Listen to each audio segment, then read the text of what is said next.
This episode is sponsored by Dr. Chrono by EverHealth, the #1 mobile all-in-one EHR. Built specifically for medical practices, Dr. Chrono includes an integrated feature that powers a seamless payments acceptance experience. Dr. Chrono Payments offers multiple ways for patients to pay as well as insurance credit card processing. As a Dr. Chrono customer, you can easily activate our fully integrated payment solution that will streamline your cash flow and help you get paid anytime from anywhere. Deliver the best patient experience with a fast and easy way to collect payments. Visit drchrono.com/payments. That's drchrono.com/payments to learn more about Dr. Chrono today. Is there a DPC clinician, tech vendor, or industry champion that goes above and beyond to further elevate the DPC movement? Nominate them for a DPC Innovation Award to recognize them for creating traction, embracing innovation, and demonstrating commitment to the movement. DPC Innovation Award winners will be announced and honored at this year's Hint Summit, taking place in Denver, Colorado, September 27th through 28th. Nominate a DPC innovator at summit.hint.com, plus get $50 off your Hint Summit 2024 registration with promo code My DPC Story.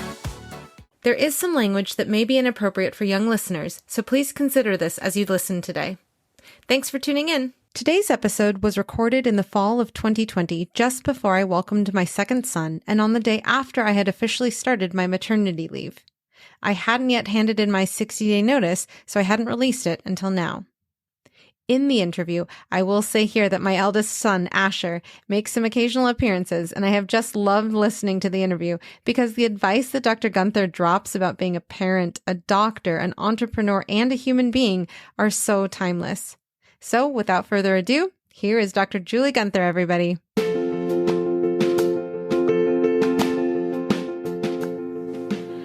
Direct primary care is an innovative, alternative path to insurance-driven healthcare.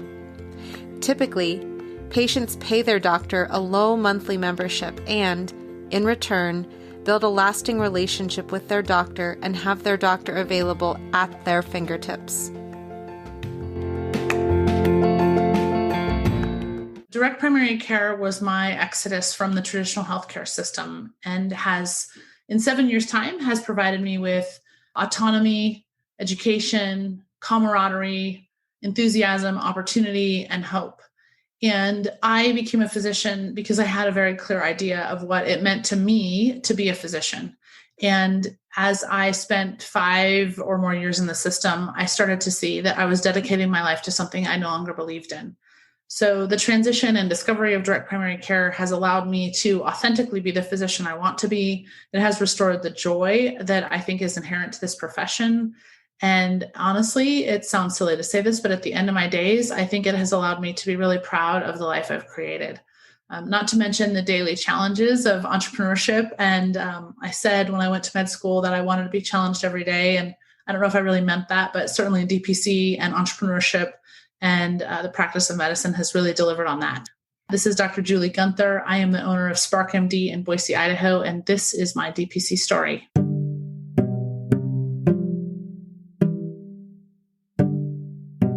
Dr. Julie Gunther earned her medical degree from the University of Washington School of Medicine in Seattle and completed her residency at Ball Memorial Hospital Family Medicine Residency. She is a dual board-certified family physician and American Academy of Family Physicians Fellow who founded sparkMD, a direct primary care practice in downtown Boise, Idaho in 2014. In her 7 years in DPC, she has been featured in Forbes, National Public Radio, Bloomberg, Reason TV, Medical Economics, and several other news outlets. She is a DPC leader, current president of the DPC Alliance, and has spoken at the DPC Summit, Doctors for Patient Care Foundation, FMX, and many local and regional meetings since 2016. She is a founding member of the DPC Alliance, a former board member of the Direct Primary Care Coalition, and one of the minds behind the DPC Alliance Mastermind series. Dr. Gunther loves challenges, entrepreneurship, working with people, and values that all DPC has done for her professional development, love of medicine, community, and healthcare as a whole. Good morning, Julie. Oh my gosh, how are you? You're due soon, yes? Yeah, we are 37 and 1 today. It's unreal because I mean, like yourself, you have two, and yeah, I have no idea what I'll remember from the first one. And my son is almost 3. He's actually going to be 3 on Monday. So we'll see. And then now it's different because with COVID, masking in the hospital during labor, I'm like, that'll be different. Like you just don't need more drama during labor. But in my very strong opinion, I fully respect people who choose not to have children. I fully respect people who only want 1 kid, but we only have 2. I would have liked to have had 4, but that probably wouldn't have been a great life situation as things have panned out. But I firmly believe having a second kiddo made us way better parents for the first kiddo. That's awesome. Yeah, and to a certain extent. And then my brother, so I have a 15-year-old and a 12-year-old now, and my brother and his wife just had babies. They're actually 1 this weekend. They had twins. It's funny to see because while it's been 12 years since we had a newborn, we do newborn care at the practice too, but I'm just so much more comfortable with them than I was with my own babies. And my brother is, I think, sometimes a little bit floored. He's like, how do you know all this? How do you know to do all this? But you just learn it. It's awesome. Yeah. So it's weird to say, but our experience, it's actually easier with 2 because it's easier, but harder, if that makes sense. But the first one just has to learn to get their stuff together. It's a perfect age in the sense that there's probably things your 3-year-old should be pushed to start doing for himself that you're not doing because you're first time parents with him. And so there's some natural rhythm to it, I think. I love to hear that, especially from a mom of 2 who are 3 years apart too. It's so different when you're taking care of kids in the clinic. And then when it's your own, you're like, what do I do sometimes? Rob Rossborough, he was saying the other day, it's okay. The second one will be feral. And that I can picture that. But yeah, at the same time, I think that my son is very much a helper. He's definitely in the I do it stage. So I think it'll be nice to have him help out so that he feels included. And I think that's one of the things I'm the most apprehensive about is how he he doesn't feel that he's any less important. Yeah. But he will be. And it sounds crazy, but that's the fun thing of parenting is it's a gift, in my opinion, for a person to be raised to understand that at times their needs have to be prioritized with other people's needs. Yeah. And having a second child forces you to help him with that lesson if you weren't going to do it anyway. And then in hindsight, that's a really valuable lesson for him. And the other thing we talk about all the time in our house is just, I believe in an infinite capacity for love or giving. So it's like when you and your partner married, there was no discussion that, well, maybe some people do. Gosh, if we have a child, is that going to dilute our ability to care for each other? None. Now, I don't know what it would be like to have 21 kids. I think there is a bandwidth of ability to attend to anything. But I think love can be administered in very small increments. And it can be very clear that it's true love in the sense of I'm a big proponent as a working parent that I'm a better, more loving, more capable parent when I'm able to be with my kids a small amount of time than I'm with them a lot. And that's illustrated when we had with COVID. There's a point where you're like, I actually just want you to go away. My husband and I just celebrated our 20th anniversary. Yeah. We spent congratulations to you too. Yeah, we spent 5 days together in Jackson Hole and in the car. Yeah. And I love this man and I miss spending a lot of high quality time with him. But there's also a point where I'm like, I'm not my best me if I'm with anyone all the time. I just can't, I need some space. But by the last, I want everyone to go away and I want to do a craft. That's awesome. Well, I am so grateful that you are letting me talk to you and participate in this. And I meant what I said online, which is this is something that is necessary, that is valuable. I wish some sensationalistic TV station would catch on and do a long documentary about all of us because all of these individual stories are so important. There's a lot of discussion in our movement about we need to turn the focus on the patient and the discussion should be on the patient. And actually, I've always disagreed. And it's one of those things that is hard to disagree with because clearly the calling of medical care is about taking care of others. But it's a completely perfect analogy to this. If there is no mechanism in place for you to take care of yourself, and in fact, your husband and your 2 children do nothing but just demand of you, and then on top of it, you have to answer to a landlord and the garbage man and the window cleaner. If every domain in our personal life was beyond our control, yet we were expected to answer to it, but then we're expecting your children to thrive, it's not going to happen. Yeah. So it's not to say there's not a give and take. It's not to say someone has disproportionately bad or difficult days, but I've just, while we talk about burnout and exhaustion, it's been very hard for us as a culture to really talk about the privileged physician. And we look at physicians as being of great privilege, but talking about how absolutely essential it is for the physician to thrive. And from that comes a thriving patient population. It's a very weird way that I got introduced to that concept, but it's so absolutely true. We have a Filipino veteran focused clinic in Sacramento. I went to UC Davis, and we were doing a volunteer clinic for them through UC Davis. And at this golf tournament, there was a person who was one of the players, took a golf cart and it flipped over the hill. Yes, baby. You okay? What's your little man's name? Oh, can you tell Dr. Julie what your name is? My name is Asher. Hi, Asher. My name is Julie. How are you, Asher? Asher, how are you doing? Good. You good? Are you helping mommy? Yeah. Does mommy have a baby in her tummy? Yeah. That's baby brother. Your baby brother? Are you so excited? Stay with us. We'll be right back. Thank you to Spruce Health for supporting the My DPC Story podcast. The ways we communicate have changed dramatically over the past decades, but technology and tools in healthcare have not kept pace. Patients want more access and digital convenience, as well as the ability to text their care teams.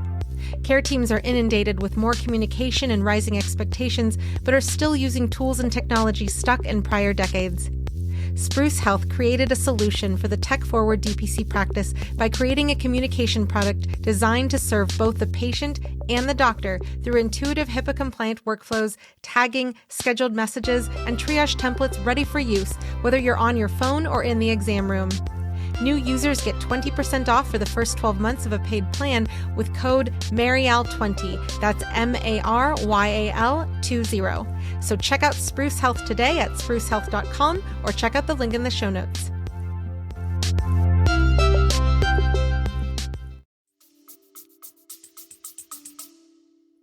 But yeah, this golf cart fell off of a side of a hill. And I was freaking out because I was like, oh my gosh, this person is hurt. What do I do? And this is when I was in undergrad. So I hadn't had any medical training.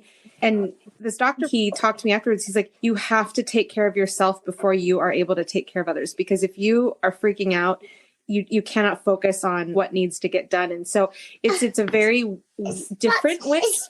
A spot coming. Hold on to mama's hand.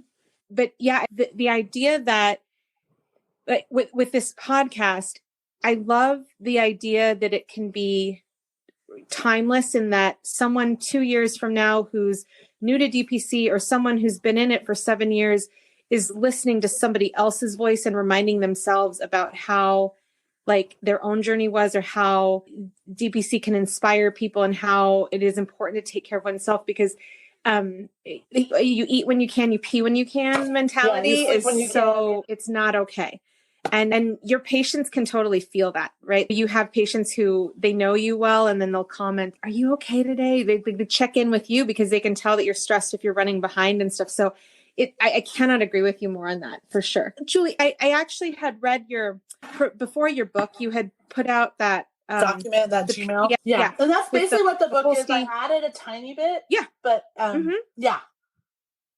But with the Holstein Manifesto and with your comments, the things that you added in your book, though, that really just floored me. The first day I was reading it, you talk about how, let me turn to the page. One of the things that you mentioned was your years in service. And then all of a sudden they're basically saying as your employer, like, you don't matter. If you stay, you stay. If you don't, we don't really care. And literally 3 days before I created this podcast, my husband and I had been given you either sign an RVU contract or you get terminated letter. That's a similar situation of devaluing your services as a doctor. I was just like, oh my gosh, this is uncanny, and then your note about, your patients and you offered them a same day visit.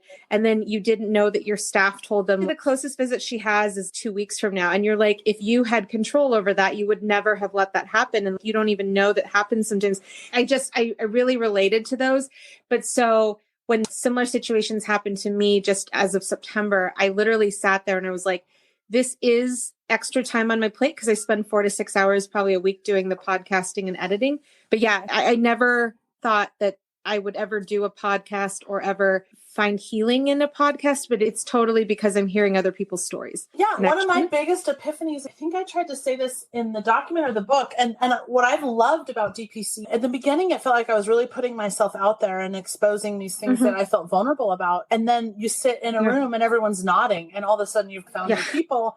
And then people come up and they're crying because they felt alone too. And what you said and those specific examples, all of a sudden, just like you are like, kapow. And what's tragic is that this isn't a unique story, but what's so important is, and this is changing, which is good, but physicians really die in isolation, and we're really ripe in the employed model to be one-offed, meaning like you're the problem, you're the trouble child, you're the one who can't get your note done on time. And all of a sudden, what I think of a lot is I haven't had a lot of bad relationships in my life, but I had 1 or 2 romantic relationships that I didn't realize how not good they were until I was out of them, because I made it work in them. And I think many of us have that personal analogy. And so it's so hard to know how bad something is when you're in it, especially with all these other social things we're taught about. Don't whine, don't cry, don't pee. What are you complaining about? You're making $150K a year. What's your problem? So my big epiphany was realizing, like, I was so mad at my employer. And my big epiphany that I think is actually even more tragic was when I realized, oh my God, it's not my employer. This is the entirety of what's happening in our healthcare system. So for my little like examples of unsustainability touch points, like someone who's very close to me with strep throat who just wanted to pop in and get his throat swabbed, and he's directed to an urgent care, and I'm RVU paid, and I'm like, the whole thing's insanity. And it just shows how the system's broken. When I share those stories, and then 20, 15, 100, whatever, or even one doctor is, oh my God, that just happened today. We get to see that it's a failure of the structure of our healthcare system and the physician's role in it. I wish it was just me. I wish I was just some profound problem child and that everyone else's situation was great, because then it would mean our healthcare system as a whole was more highly functional than it is. But without ego, without paternalism, we have to get to a place, in my opinion, where we respect that the physician is like a quarterback or the point guard or whatever we want to call it. And that, we're all on the same team. There are people who carry heavier weight and have bigger roles and are more accountable. And what comes with that is the ability to have more authority. And that just is what is necessary to provide the highest quality and the safest patient care. And the systems I worked in were not in a phase where they accepted that.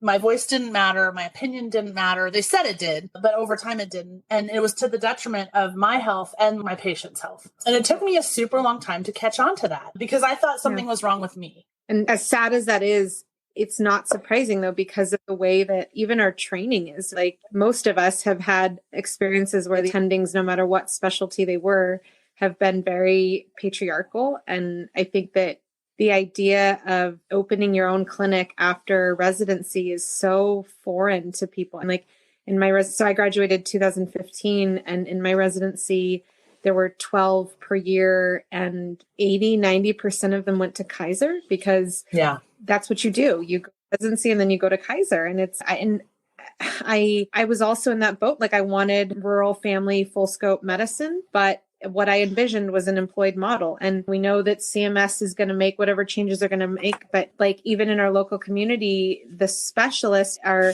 the ones, ironically, just speaking up when you can't code until you fill out this screen, or you can't pass go until you do this now. And it's so painful. But one of the questions that I wanted to ask, especially of you, because with your involvement in the DPC Alliance and the movement in general, like, how do we affect the pipeline? How do we get people at an early age to think about the possibility of being the quarterback, or the possibility of being empowered to run your own clinic? That's a huge question that I keep thinking over and over in my head.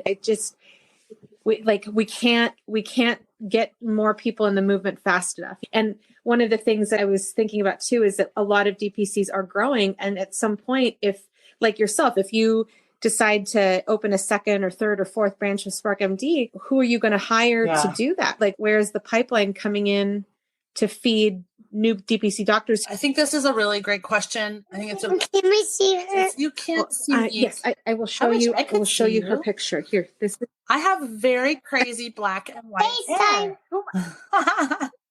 Did you just say FaceTime? You did. He's awesome. You're a kid of. That's Dr. Julie. That's me. Do I have my crazy black and white hair, or do I have long brown hair in that picture? This one is the former with the black glasses and your black shirt and stethoscope. Okay, so that's where I have my black and white hair. Yeah. I used to have very long brown hair, but that's changed. I think the pipeline issue it goes hand in hand with the scalability issue.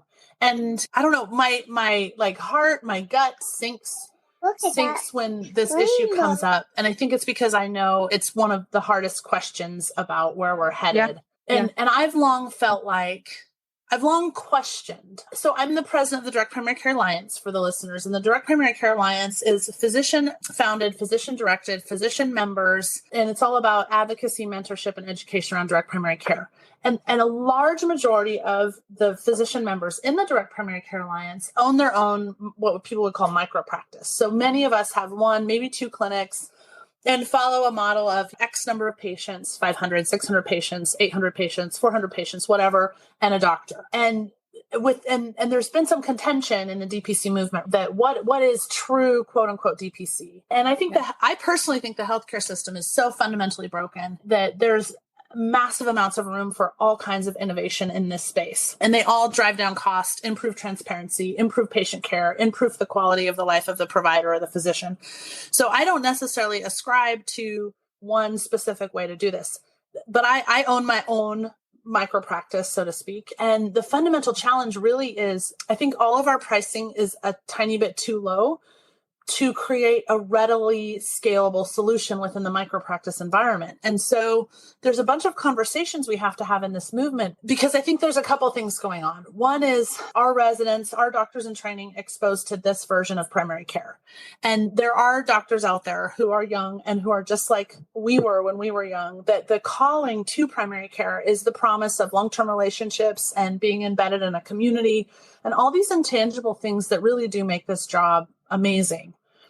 And those things are really stripped away in I would say, the employed model or the system model. You just don't get to see that. So I'm concerned that people who might have a native calling to some of the intangible benefits of primary care, if they aren't exposed to DPC, like boots on the ground DPC, that calling and that interest is not going to be reinforced. We also layer in what we all know, which is we still have this problem of catastrophic debt for most people when they graduate medical school residency, which is a barrier to primary care, period, for everybody.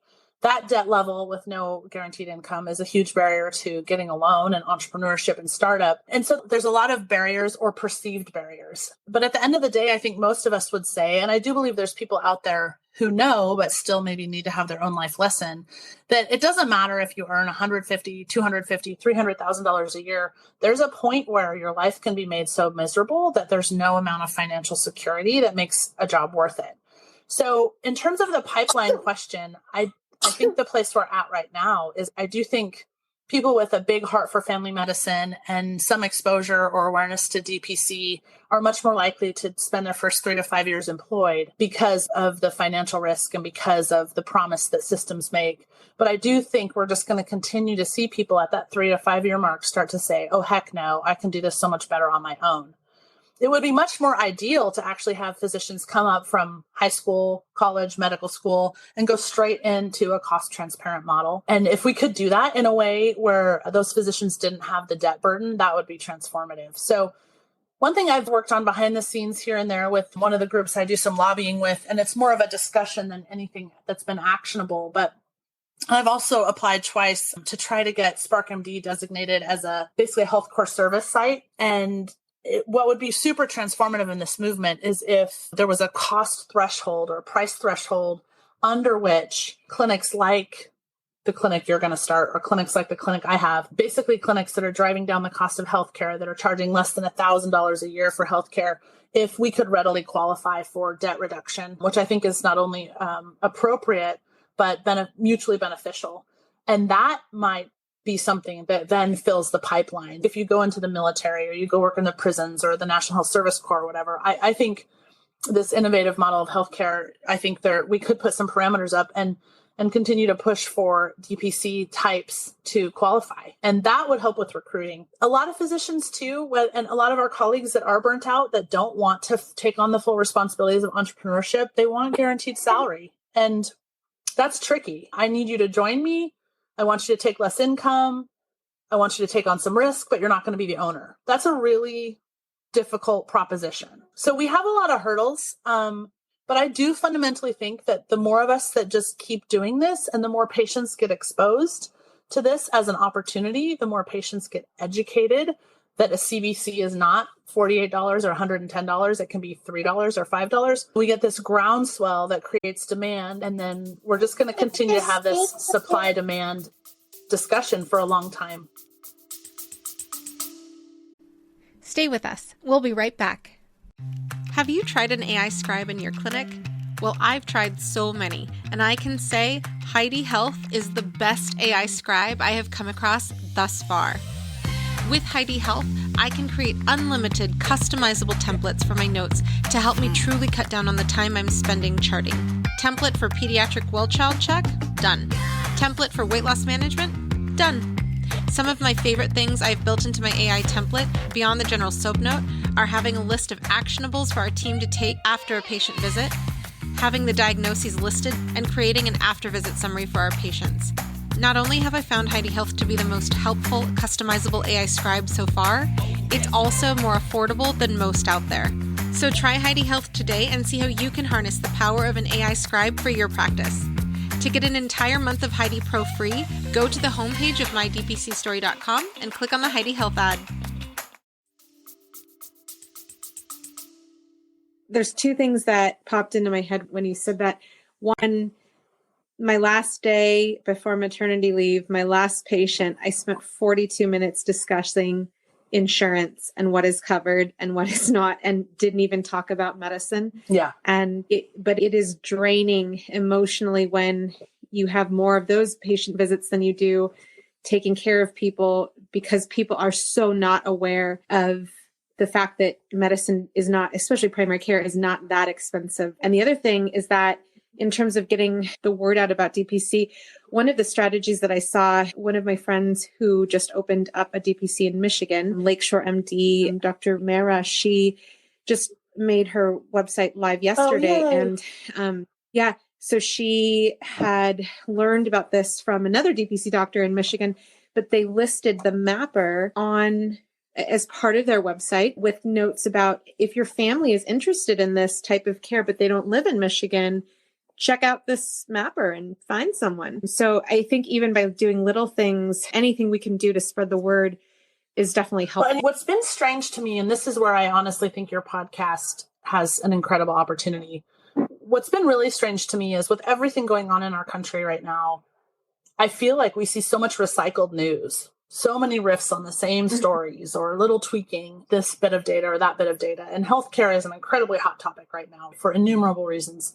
So what has been strange to me, some of our DPC colleagues have made it to the big stage. Dr. Josh Umber and Ryan Neuhoffel have been on Hannity a number of times. I did a short bit on NPR talking about what the pros and cons of Medicare for all kind of a situation. But what's crazy to me, and what I hear from a lot of my patients, is they're like, how have you been in this community 7 years and we don't even know about you? And sometimes I feel like that's such a marketing failure on my part, or is it a marketing failure on the part of the Alliance? But there's absolute clear data, clear experience that the best way to grow your micro practice, your macro practice, or to grow this movement is just word of mouth. So there's so much more out there than there was before. But I'm not sure why we don't have this massive, CNN expose or MSNBC story, or why does the whole world not know about that this is happening? And I don't have an answer for that, but I think this is a story that needs told. Yeah, I say all the time, and I don't know if this feels like it's been my quote, but I'm sure it's not. Nothing sells like authenticity. And when people are starting their DPC adventure and they're worried about how do I explain this business model to patients, or how do I deal with people suggesting that I'm abandoning them or whatever, I'm like, just be your authentic self and give your earnest and professional and brief explanation for why you have to do this. And I was thinking about some things, and I don't know why I was thinking about this, but I was thinking about if you basically calculate the standard hourly wage for a family physician, last year, the average family physician in the US reportedly made about $208,000 a year.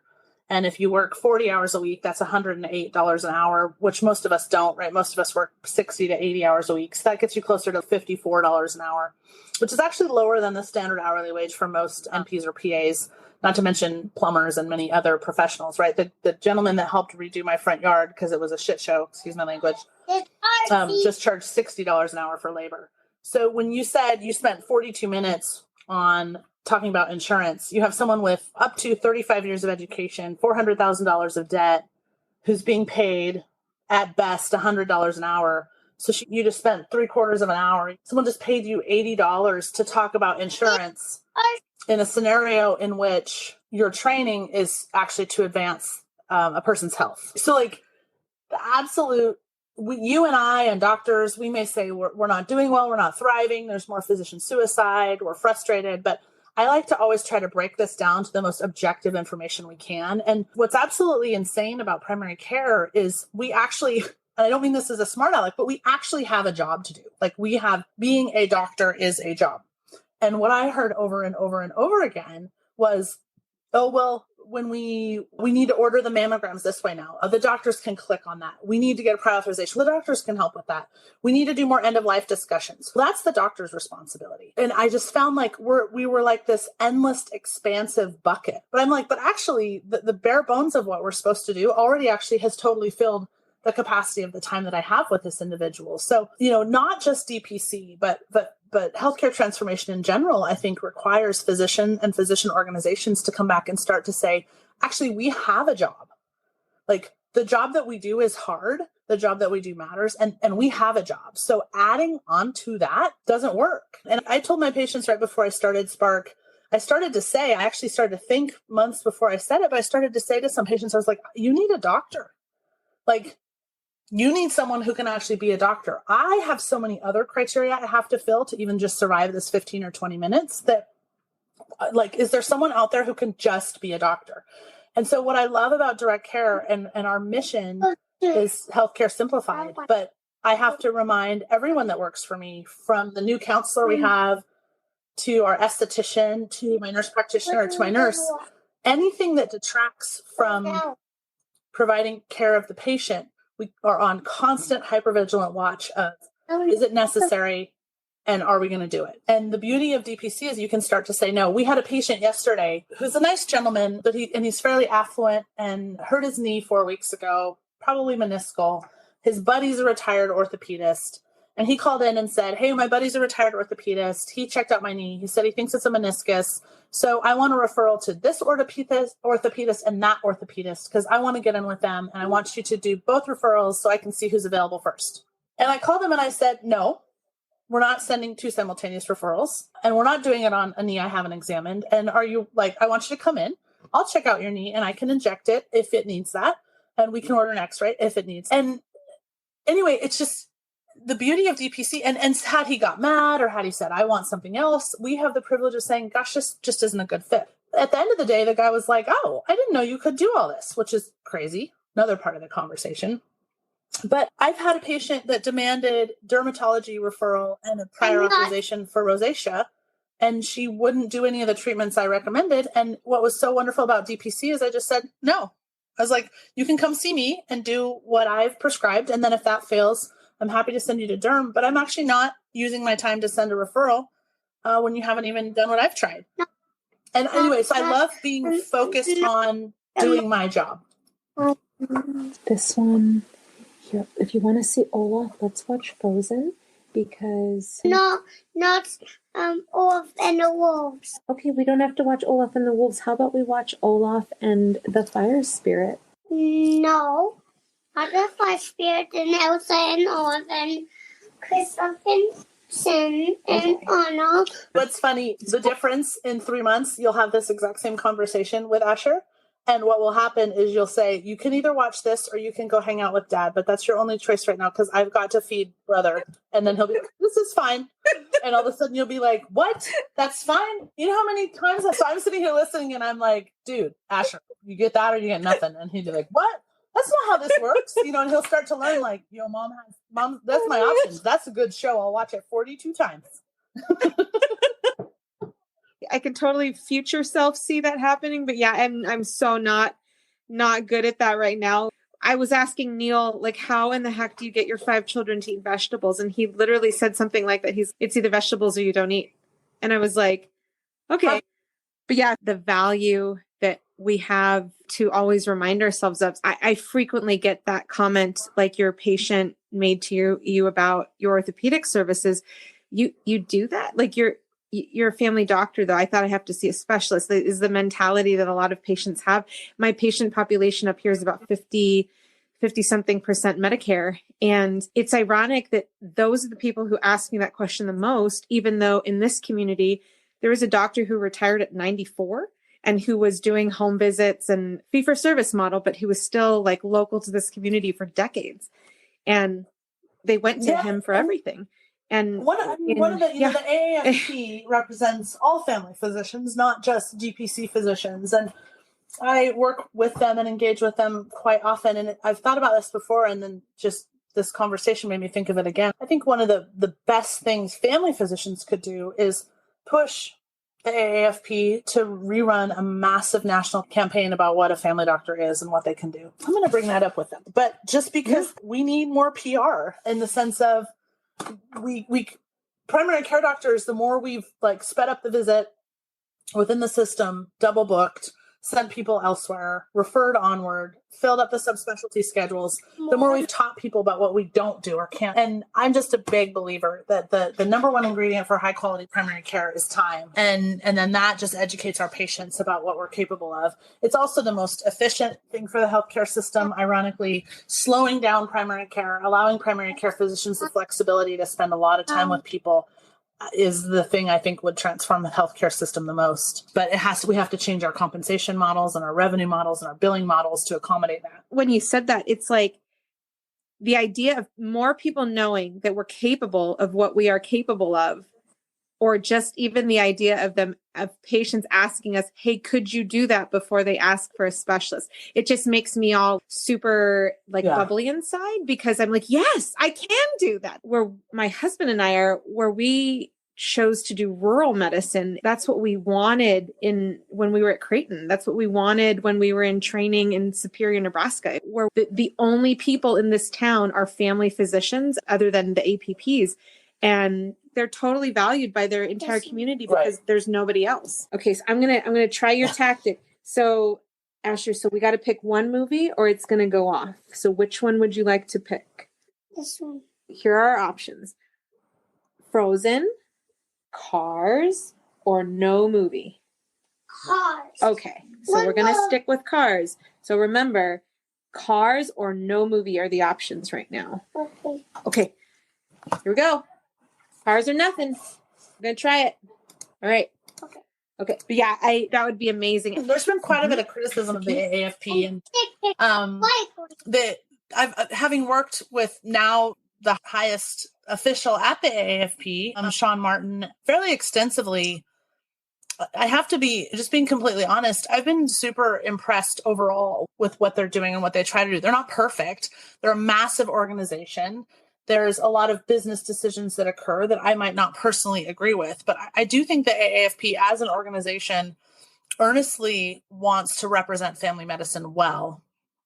And the challenge is that DPC as a movement among family medicine, while I think it's where family medicine should go, I would like them to put even more time, money, and energy behind us. We are a microscopic fraction of the broader AAFP membership. So the attention we get, so to speak, the resources we get to have our own conference, it's not enough. I want more. We all want more. But if we, again, try and distill it down to mathematics, as a percentage of the entire membership of the AAFP, DPC physicians remain a minority. And so to that end, we do have quite a voice with them. The other thing I think, and physicians, we have so much to learn, which is good. But we think about like Kubler-Ross's 7 stages of grief or whatever. And no, it's okay. Sorry, baby. Because I heard that Bethany is like doing double duty now because she helps him out as well as doing the DPC stuff Yeah, that she was doing before? Bethany has been an incredible DPC advocate, DPC representative, and I believe she's gradually moved up through the AAFP's organizational ranks. I'm not 100% clear, and I should be, which is funny because she and I interact and talk a lot. I'm not 100% clear on all of her roles, but she's a very meaningful, very influential voice in DPC, and she and Sean have worked together for a long time. And they're both very strong advocates of DPC, although I do respect that Sean represents all family physicians now. So yeah, so Sure. But anyway, so you had the questions you prepared for me were so thoughtful, and I really appreciate that. Like, you did a lot of reading. I wanted to see if there's any specific things you wanted me to touch on, whether it's like entrepreneurship or breast cancer or being a woman in this movement, or is there anything that stuck out to you that is different about me than some other people you might interview that would be helpful to talk about? Yeah. I definitely would say, and I'm grateful that you talked about the alliance and just the pipeline there, because and I don't know if you have any more to add on that, because I want people to have a clear, just like we do about DPC, like that people understand that we can be full scope care doctors at an affordable price. I want people to have more clarity on what the alliance is and how it can help them become that doctor, because especially like interacting with people on DPC Docs Facebook group who are new or thinking about, they're like, what is the alliance? And I think that's good. So that's something. The best thing about a movement is when it starts to grow beyond itself. And one of the challenges, I think, of social media is there's answers to questions instantaneously, but it doesn't always mean those answers are fully informed. And that may seem a little obtuse, but I think it's really what I think personally is really important is for people who are entering DPC to understand DPC's history. And obviously there's like my own interpretation of DPC's history, and I can give a quick run through in a minute, but the Alliance, in my very strong opinion, and obviously I'm president of the Alliance, I'm one of the founding members of the Alliance. The Alliance was born out of a need identified by a bunch of DPC physicians that just hung out at conferences and drank and got to know each other. And it literally was a girls and boys club, so to speak. There was a small gaggle of us who were providing a lot of the speaking 4 or 5 years ago and doing a lot of answering questions on social media and starting the Facebook pages like DPC Docs, like DPC Women. There was a core group of us who in interacting online and then interacting in person at these conferences started to become friends and connections and would recommend each other. Oh, hey, I know Shane Purcell in South Carolina. You should get him involved here or whatever. And so we evolved a friendship, but really the root of that for a lot of us was just the shared purpose of growing DPC. And so from that, we started to simultaneously, there started to be more and more sort of tentacles in the DPC space of non-physicians. And not 4 or 5 years ago, there weren't a lot of people interested in DPC for their own personal gain. It was largely physicians trying to educate physicians, trying to figure things out, pushing the AAFP or FMEC or some of the broader organizations to give us a platform. And so about 3 or 4 years ago, the big players was FMEC, which you mentioned, in conjunction with the AAFP, which we've talked about, Doctors for Patient Care Foundation, which is an organization out of Florida, largely, I believe, founded by the president is Dr. Lee Gross, who is a DPC doctor. And each organization, and then HINT came on the scene, and each organization had their own reasons for supporting DPC, advocating for DPC, and each organization had their own messaging, if that makes sense. The AAFP, FMEC, Doctors for Patient Care Foundation, which kind of ultimately is also DPC Action, and HINT, all of us are pushing the same rock up a hill, but maybe in different ways and maybe for different reasons. And so what has happened, though, in the last couple of years is the messaging or the understanding of what each organization stands for or what each organization's purpose has been less clear. And so 2019, I know a number of people went to Doctors for Patient Care and they were marketing that they are the premier direct primary care organization. And some people expressed that they were quite astounded at the political undertones at that conference. The politics that were discussed or that came through there were completely appropriate if you understand what Doctors for Patient Care has been, and their goals and what they do and where they get their funding. But that messaging is lost as people are fighting to say, we are the premier voice in DPC. So FMEC represents Family Medicine Education Consortium, represents family physicians in a geographic region in the Northeast, largely, North and Middle Eastern states. The AAFP represents all family physicians who are their members, of which DPC physicians are a very small part, maybe 3%. Doctors for Patient Care Foundation is a free market medicine organization that largely supports DPC, is influenced by, and a number of DPC docs have provided content for them, but their primary overarching mission is larger than just DPC. And there are political issues involved in that organization, which is fine. And then Hint has a product to sell, and Hint has always been super DPC supportive, but Hint is more the let's look at tech transformation of healthcare across the board. Let's hear about healthcare transformation. So what the Alliance came from was a whole bunch of DPC doctors who were providing content for all of these places and all of these conferences, recognizing which one is the organization that actually is doctor founded, doctor driven, and represents doctors. And there isn't one. So there's tons of overlap. And then you've got the Direct Primary Care Coalition that is a lobbying and advocacy group. And that is its job. That is how it was founded. It was physicians out of Washington State that early in DPC are Q-Alliance physicians led by Garrison and Erica Bliss, doctors Garrison and Erica Bliss, who hired a lobbyist in Washington State so that they could practice in a DPC-like model. And then they had to take that all the way in 2010 to Washington, D.C. because the ACA was being implemented. And they tucked into the ACA some provisions to allow for physicians to charge a monthly fee to patients. So that's the history of the landscape, but nowhere in that landscape is a all physician group that advocates for physicians who want to do this. And so the real challenge actually has become that there's now more and more people across industry becoming super excited about this movement. And it opens up a very readily possibility for physicians again to be taken advantage of. And the landscape is becoming cloudy, particularly because of the Direct Primary Care page on Facebook, which is completely unedited, completely unfettered. It's all comers.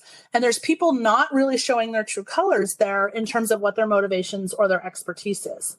So while I am biased as president of the Alliance, I'm going to just say something very blunt, which is for physicians particularly, there is no safer, no more authentic, and no more unbiased, and I'll qualify that, organization out there to reach out to for your own development, growth, or education. So my strong advocacy would be that if you're a physician who is curious about DPC or wants to do DPC, Google, get all the information you can, but do not spend $1 until you've reached out to the Alliance and learned what we're about and looked at all the resources we have for free already. Because truthfully, while I would love everyone to join the Alliance and strongly encourage people to do so, and it is $500 a year to be a member of the Alliance, a vast majority of our educational content is free. Our masterminds were $300 for 48 hours on site at 2 to 5 clinics, just picking the brains of 2 to 10 DPC physicians in active practice. It's tens of thousands of dollars of just free knowledge. Our vested interest and our entire membership are physicians who are doing DPC. So we try to stay out of lobbying. But we will issue statements occasionally on major political issues and say, here's where the Alliance, here's where our head is. And that comes after much effort. We've been trying very hard to grow out of our people who drink together reputation. And we're getting more of a national footprint. We're getting more diversity of thought among our organization and leadership. But our goal and the purpose of this organization is to advocate, mentor, and educate physicians about DPC, period. And I'm just going to be blunt, the page on Facebook, DPC Docs, the one that is DPC Docs is a bit hidden and private and physician only. Yeah. And if you Google direct primary care physicians in the US and took the top 10 names that just came up, the people who we might argue have been more influential in this movement, virtually none of those physicians are on that Facebook forum anymore. And I respect the people who moderate that page, but I actually went toe to toe with 2 of the moderators of DPC Docs because I was marketing the masterminds.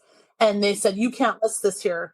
And I said, I make no money off this. This is not about me. This is about the DPC movement. And let me remind you that one of the people to provide the vast majority of founding content on this Facebook page was me and the people who are sponsoring this. So what is this? And it's a landing page for people to be DPC curious, but that is also not declared. So anyway, my number one advice, if anyone's made it this far, do not spend $1 until you have Googled everything you possibly can about DPC. And then if you want to spend money, first reach out to the DPC Alliance and ask questions, because our goal is just transparency and guidance. And we are DPC physicians only. And I get made fun of for this, but I said this on stage. Yeah. And some people think I'm a little too heavy-handed. And again, authenticity, anything but authenticity is often a waste of all of our times. So about 2.5 or 3 years ago, there was about 1,200 people on DPC Docs, and the content got to a nadir where it was really productive. Okay. And then what started happening is people started to use it to post medical cases or questions. And a physician who's actually now a very capable DPC physician, who's actually killing it, posted, "What kind of mop do you guys use? And do you mop your own floor?" And I lost it. Not lost it, but I basically responded and said, "This is ridiculous. You are using the eyeballs of 1,200 physicians to ask about a mop. If you're an entrepreneur and you own your own business, man or woman up, make decisions, and don't use this forum for this, because what's going to happen is all the people who have something really productive to provide are going to leave." And I actually had 2 people behind the scenes say I was a disgrace to the DPC movement. How dare I say that? That who was I to say those kinds of things? And then I reached out to the moderator of that page and said, what is really the purpose of this page? Is it education? Are we going to hold people accountable to constructive criticism? And are we going to hold people accountable to thoughtful questions? And she said, basically, you are off base, meaning I'm off base. This is for the DPC curious. All questions are safe here. And so when people reached out behind the scenes to me and were really rude, and there was only 2 or 3 people, but it was enough for me to say, you know what? And I said respectfully, I said, I would like you to take down all content I've provided here for free. And I need to step back. And actually, that was one of the origins for deciding to just publish an independent document or a book. But it's gotten a little bit better too. But you also see people ask the same questions over and over and over again. And it's exhausting. And so the way that site has been moderated has tailored it for people who are just in the introductory phases of DPC. Then what happens is the rest of us just get tired and leave. Why is Garrison not on there? And I know he's retired, and I love Garrison, and he's fantastic, and he has so much to contribute.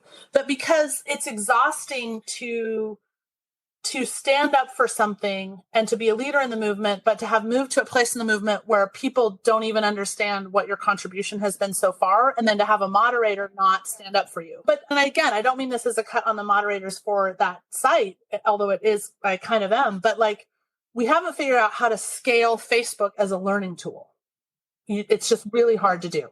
So it's a great entry point, but it's hidden. So direct primary care becomes an entry point for almost everybody. And that is completely unmoderated. And that is where I worry physicians are being taken advantage of. So it's buyer beware. People need to do their own research in the beginning. And I would say if you go to HINT or the AFP or FMEC or Doctors for Patient Care, all of those are robust and reliable resources, and you can poke around and see if the undertones fit your personal politics or belief structure. And then I would go after one of those organizations, or just start with the Alliance. And because our attempt is to try to thread the needle and advocate for all of those spaces, but at the core of our mission is the DPC physician, period.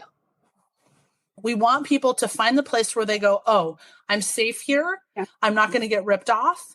I can self-advocate, I can navigate, and I can hear truth. That's what we are all about. And so, and we did little member moments and things, but your podcast stands to be much more robust. The other thing I would say, we're not super open about this. We don't try to hide it, but there is a hardship discount. And I think the DPC Alliance membership has incredible value. It has incredible value in your first year with the discounts. Like, you're going to save way more than your membership fee in discounts with the vendors you're going to use to start your practice. So I would encourage you. And then people can pay monthly. It's $48 a month. But in the first year, if there's a hardship discount, that's quite substantial. I would totally be willing to do that, to join the Alliance. It's just that, like, I felt, again, this imposter syndrome, because I'm like, I don't even have my doors open yet. And I've been like saying I'm going to open. Has to work on, actually. That's a really good point. Number one, everybody feels that way, and you're going to feel that way forever.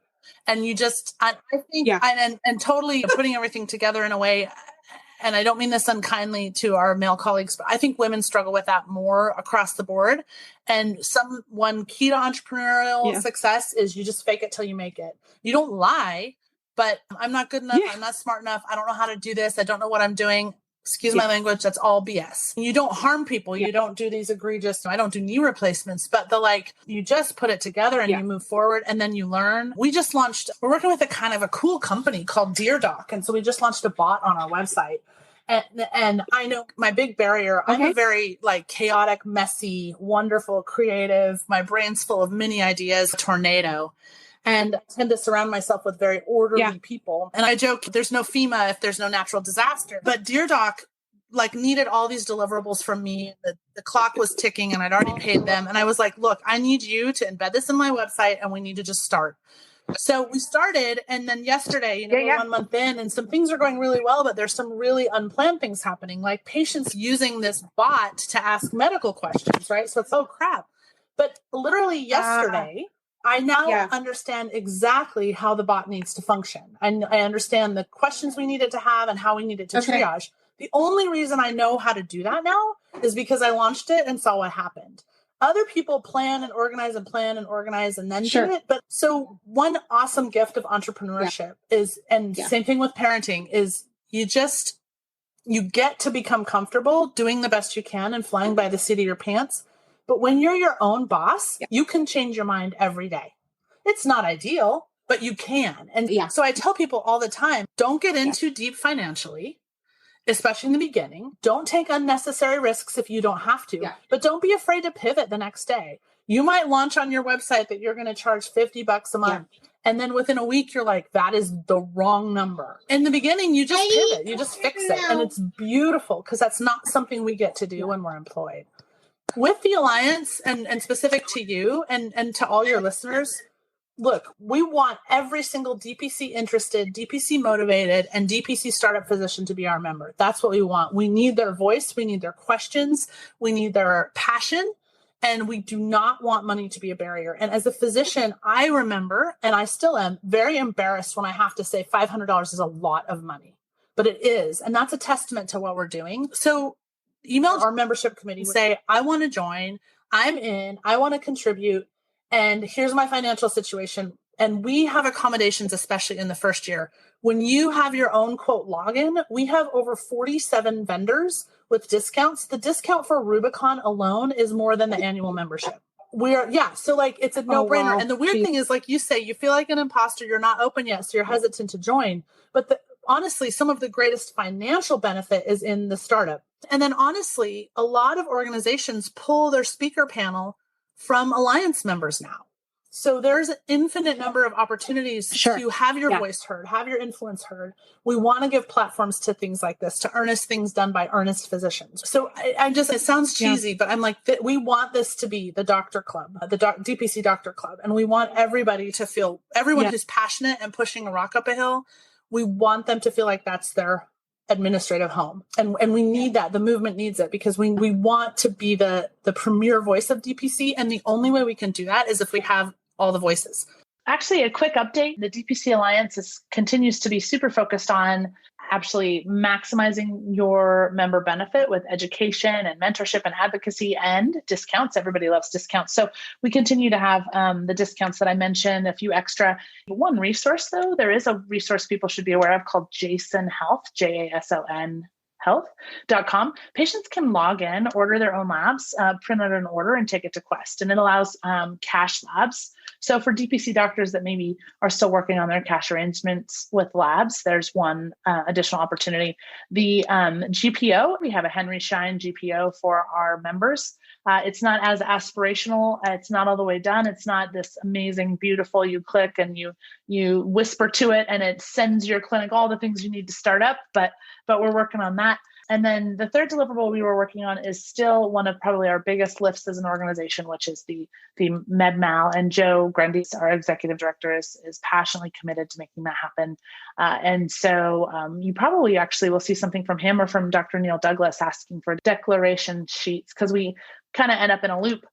They want deck sheets, we want discounts, and around we go. So still pushing that rock uphill. But all of this is to say that the better value the alliance can provide for you, or the better value any organization can provide for you, the better opportunity we have to really stretch our patient's dollar and demonstrate how much healthcare you can get for how little, right?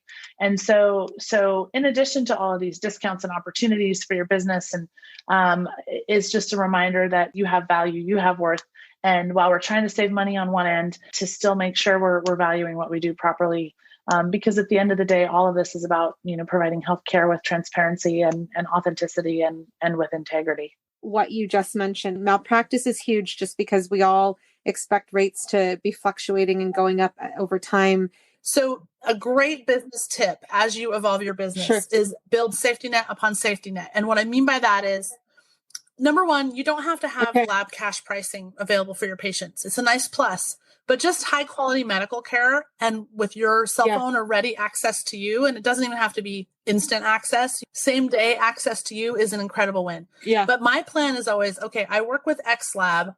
I have Y lab. I have another local lab. I have all their pricing and I have them on the runway if my lab can't keep their stuff together.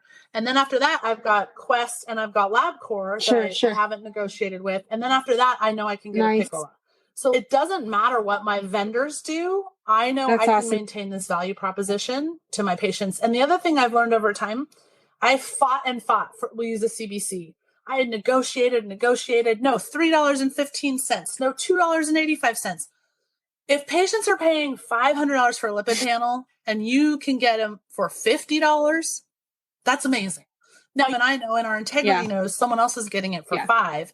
It's all a win. And you can negotiate these things over time. You just keep working on it. Recently, I posted a POCUS class fellowship. It's a year-long fellowship. And one of the alliance members, he came across as like, you're not part of the alliance, so I'm not going to share that information with you, versus every other DPC alliance doctor I've ever talked to was like, oh, I'm part of the alliance and let's hear your story. I want to talk to you. They're so open. That was a very negative perceived interaction, but nobody needs to speak poorly or to represent a member as a us versus that. Like when you talk about the drinking game stuff, I mean, that's like friendly and jovial, but like when people are seriously like, you're not part of the alliance, I'm not going to talk to you. So one of the reasons I say that I encourage what is going to make the alliance stronger and what is going to make the DPC movement stronger is having a physician-led organization with hopefully no disincentives that represents as much diversity of voice in this country as we possibly can.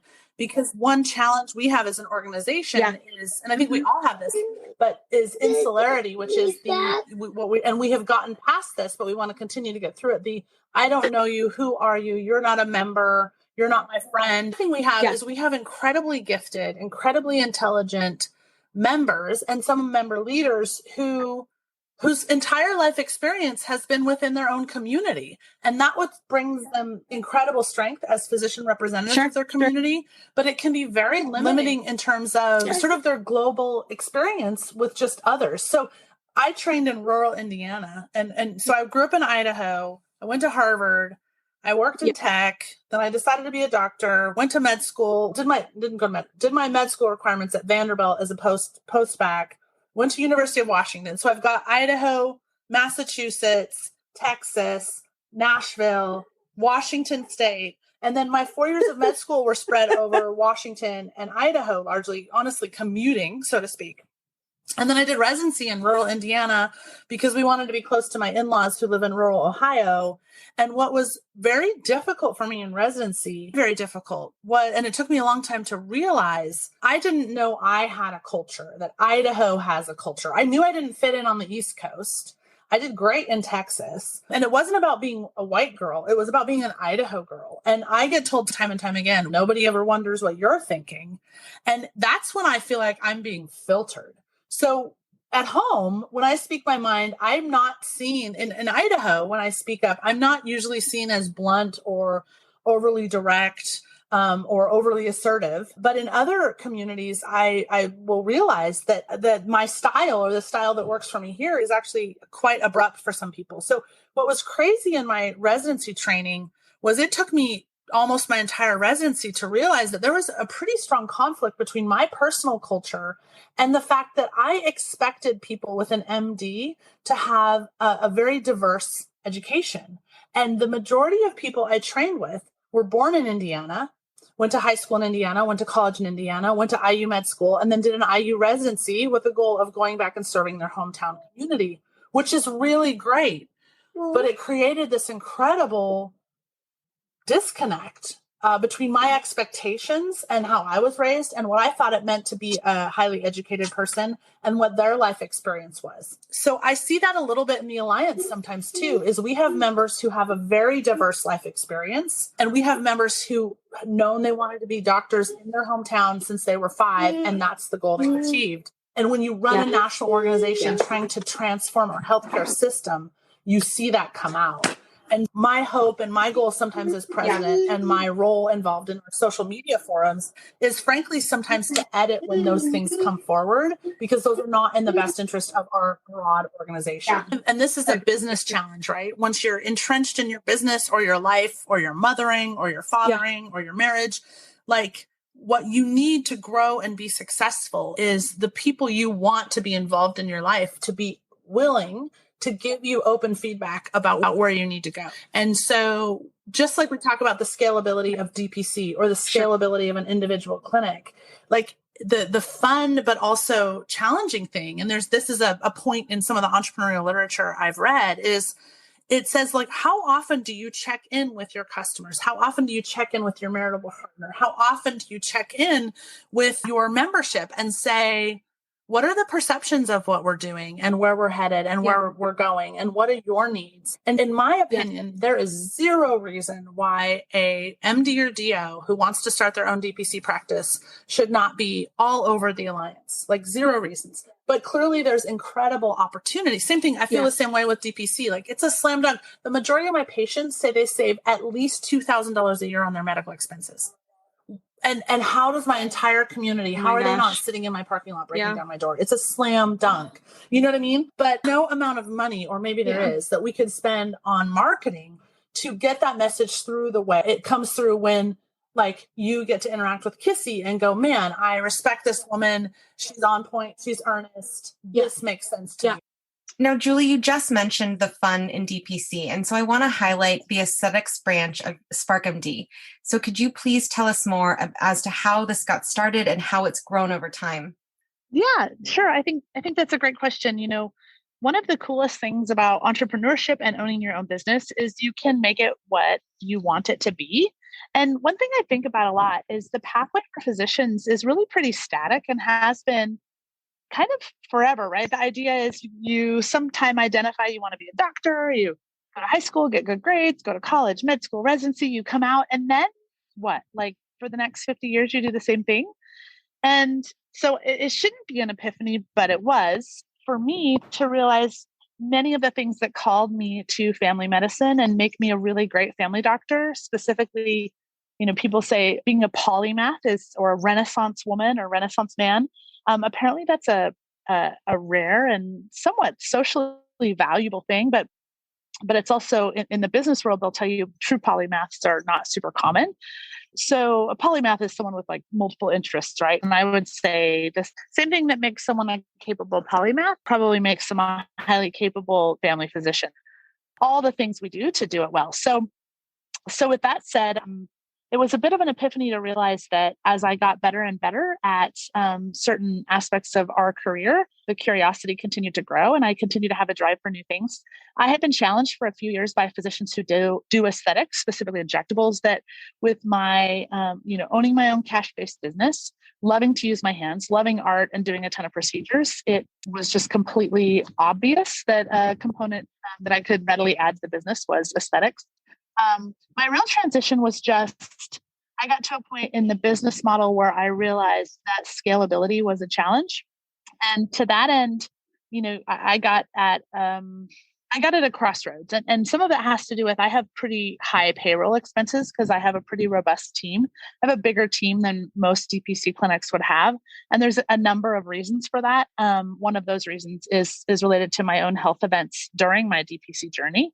And realizing, cognitive, emotional, and physical bandwidth really changed after I had breast cancer. Another one is related to my leadership roles and the mentorship and a lot of the things I was doing prior to becoming DPCA president. Those things really do use a lot of time, and I was more than happy to do them. But long story short, I really thought, gosh, there's, got to be an easier way to earn a dollar that is exciting and enjoyable and I feel good about. And so I went and did some Botox training. And what I really love about aesthetics is, number one, I get to use my hands. Number two, it's often instant gratification. Number three, actually, we spend a lot of time as primary care physicians, especially I think female and or the super compassionate type of primary care physician. We have a lot of interactions that kind of go like this. Hi, I'm here. I have this thing. It's burdensome to me and I don't feel good. And then the doctor says something like, tell me more about the thing. And I learn all about the thing. And then we say something like, tell me what you do in your day-to-day life to take care of yourself so you're not so burdened by the thing. And the answer is, well, I'm not going to do anything to take care of myself, and I'm not going to take medicine. And really, I'm not going to do anything, but for the next 8 years of our relationship together, I'm going to bring up the thing that makes my life so awful and not do anything about the thing. And that's human nature, and that's what we do. What I love about aesthetics is it often has a different dynamic, which is this. Hi, doctor, I have this thing. And I say, oh, and what do you think about the thing? I don't like the thing. What can we do about the thing? And I say, we could see about the thing. Can we do that now? And then they leave. And on the end of the opportunity to pivot something for someone. And anyway, another pivot point for me was changing how I viewed aesthetics and changing really how I viewed how people choose to spend their money. Because there's a lot of hard truths in how people don't value their healthcare provider. And we see a lot of those truths reflected in how we are paid or how people decide to pay us. And yes, the same person that will spend hundreds, if not thousands of dollars on minor augmentation of their appearance will not invest that same amount in a full year of primary care with a highly capable doctor. And that's not about you and that's not about me. That's the world we live in. And you can fight it, or you can look at it and say, this is something that looks fun and enjoyable and I'm more than qualified to do. And people are willing to pay for it. And I'm going to work hard and do it well. And so that's the very long-winded answer, but that's kind of how aesthetics, esoterically, how aesthetics entered my life and the role it plays. Wonderful. And just a few months ago, you taught an aesthetics course at sparkMD. So I wanted to ask, what was that like, and will you do more in the future? Yeah. So I appreciate you asking about that. So one thing I always try to really be mindful of is conflict of interest. And I, just being blunt, don't want to use my influence that I have earned in the DPC space, inappropriately or erroneously. So I've kind of been a little hush hush or kept under the radar, but I really have struggled to find a high quality, intensive 2 or 3 day aesthetics class for physicians by physicians. And so that was my goal, was to offer an intensive sort of, get you off the runway and off the ground and get things started in a setting that starts from a platform of, this is a highly capable person who understands anatomy and injections and needles and already has a pretty robust skill set that just needs translated a little bit and into a slightly different space. So we had 12 DPC, mostly DPC. We had 12 physicians who flew in from all around the country, and it was awesome. And the feedback was, we need to make it longer and do more and even throw in some business education. So my intention is to do another class this fall. It's at sparkMD Aesthetics Training, and people are welcome to email me about that or anything else. My tenure as president of the Direct Primary Care Alliance ends at the end of this year. And my intention is to pivot and use some more of my time on aesthetics education for physicians and some business education for physicians and work in that space and continue to support the Alliance, obviously. But yeah, hopefully that answers the question. Definitely. And now in closing, you've talked about the movement and also this idea of the gift of entrepreneurship and feeling comfortable doing the best you can by flying by the seat of your pants. So I want to ask, do you have any thoughts or tips on how a person who is in the entrepreneur space, is in the DPC space, can reevaluate their own value going into the future, whether that person is thinking about entrepreneurship or whether that person is already established as an entrepreneur? Your questions are so good. You make me think. I think the overarching touchy-feely answer is that, and I've said something to this effect before, but if you're a physician, you have worked extremely, extremely hard to have the right to do this work. or to have the privilege to do this work, or to have the license to do this work, whatever you want to call it. If you're a physician who could practice medicine or who is practicing medicine, do not forget how hard one that is. And I know we feel the burden of it and the PTSD of it and the fatigue of it and the burnout of it. But I like to flip it upside down and say, this is a privilege you've earned, and you can do so many things with it. So particularly when a physician is employed, I think, especially early in their career physician, I think you have no concept for what you can do with your abilities or your license or what you have earned, but you can really make your own world.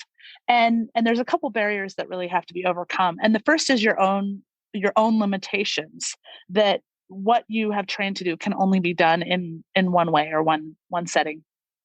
The second is that you'll be judged, or you won't be pure, or it won't be true if you do it a certain way. And the third is that you can't change your mind or pivot. And I think we're seeing more and more communication on Facebook pages, like, the entrepreneurial physician Facebook pages. And we're seeing more and more narrative of physicians really reclaiming their energy and their capability and pivoting and transitioning in their career either into or out of clinical medicine. But if when you're in the room with the patient, you mostly really love it, then I think you should dig deep and really look into DPC.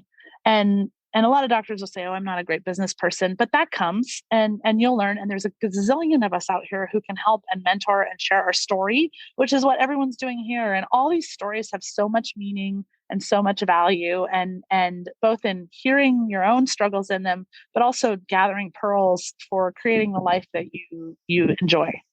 Wonderful and so inspiring. And I want to ask there, what is the best way for others to reach out to you after this podcast? Thank you. Yes, I'm most responsive to email. So my email is Dr. Gunther. So it's drg@sparkMD.com. Thank you so much, Dr. Gunther, for joining us today. Thank you. Thank you, Muriel. Thank you so much. You're amazing. I'm excited for you. Your clinic is going to be beautiful. People are lucky to have you as their doc, man. That means the world to me.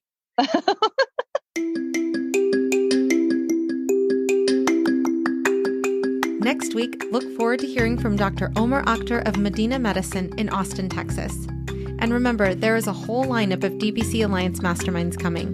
Dr. Jack Forbush and Dr. Claude Ryan just shared about the events they're hosting on the podcast earlier this week. Check out their episode in the pod feed.